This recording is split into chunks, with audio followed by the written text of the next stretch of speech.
Like many things in life, investing can be categorized. We speak of three main types. Time for some slides.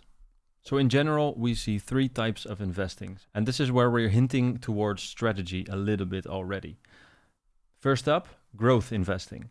And as the term here says, investing in assets or companies that could see growth in the foreseeable future. Now you can imagine, for example, that you can invest in something like Amazon or Apple, or you can invest in the new startup from San Francisco or Silicon Valley somewhere, which could potentially see a larger amount of growth than, for example, Amazon or Apple. Those would be considered a little bit more safe, and investing in startups or small companies is considered more risky. So here you can see already that strategy comes into play. Second up, value investing. Investing in assets or companies that, after analysis, appear undervalued, and this can be many types of analysis, but a low stock price, for example, compared to other stock prices in, for example, the same sector, could be an indication that a company is undervalued. So value investing is looking at the value of an asset, and depending on whether or not something is under or overvalued, make your decisions. Third up, income investing. We've talked about bonds already a little bit, but this is investing in assets or companies that pay interest or dividend. A bond paying interest and a company often paying dividend. Another example in this case could be real estate, where you buy a house and you rent the house to someone else, generating income.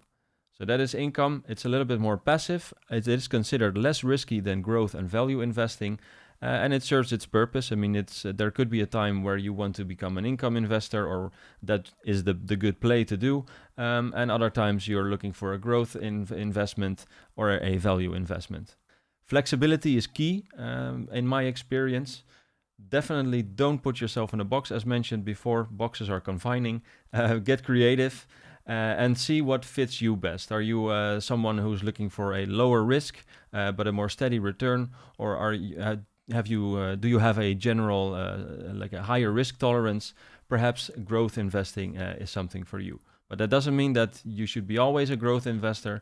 There are times when you need to be a little bit more passive and careful with your funds, and income investing could be a solution. Those are the three main types. There are more types, of course. Another one that is interesting, if you start to become more successful and you have a little bit more funds, you could become an angel investor. That's usually a high net worth individual who funds startups in their early stage. I want to point you to a cool website, angel.co. It's actually the website from AngelList. One of the co-founders is Naval Ravikant, who is considered a very successful investor, but also an interesting thinker / philosopher. So I will share some interesting videos on him in Slack.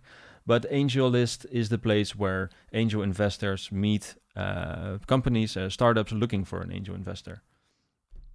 One final one that I want to discuss briefly, venture capital. You might have heard of that name, but the venture capital firms are funding companies and entrepreneurs.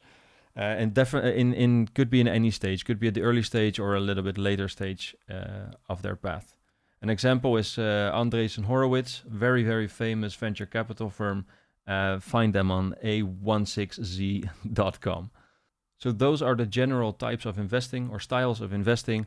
I want to leave it at this for this section. Once again, do your own research. You know the drill by now. Read the literature. And this is also your bridge to one of the most successful investors of all time, Warren Buffett. There is a ton of stuff that you can learn from him. He's written books. He's done interviews. There's a lot of information on him available online.